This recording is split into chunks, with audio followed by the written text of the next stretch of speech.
Madam Chair, Mr. Chair, honourable members and honourable guests.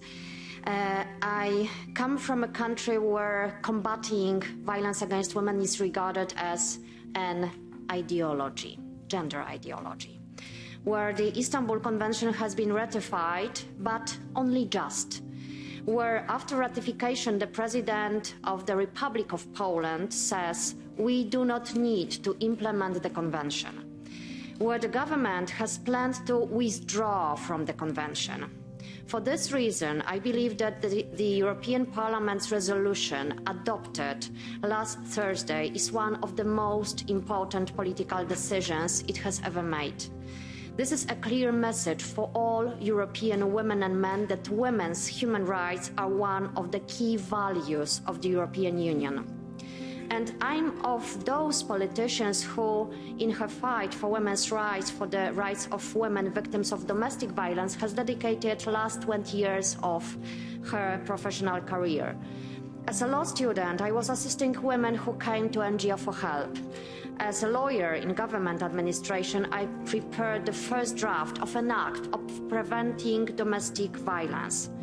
As an academic, in my doctoral thesis, in my lectures, I have underlined the significance of isolating the perpetrator from the victim. As a Deputy Commissioner for Human Rights, I coordinated the activities concerning women's rights, including gender-based violence issues. And now, as a politician of S&D Group, as a member of the European Parliament, I want to bring about a situation where each European woman experiencing violence will know that the police, the prosecution, the courts are on their side, not on the side of the abuser. Sadly, over the 20 years of my work for human rights, against violence against women, against domestic and sexual violence, I have all too often seen the state and the public fail to stand on the side of women victims of this violence. I have seen women victims of violence being blamed and ashamed, while the abuser being defended.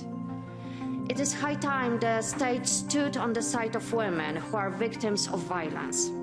The European Union can be a guarantee of this. This is the reason why the European Union's accession to the Istanbul Convention is so important. But it doesn't stop there.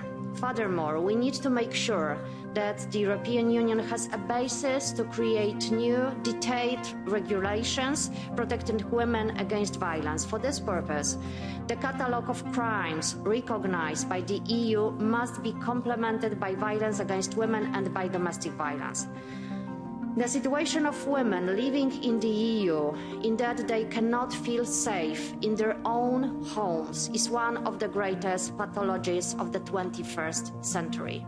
Thank you very much.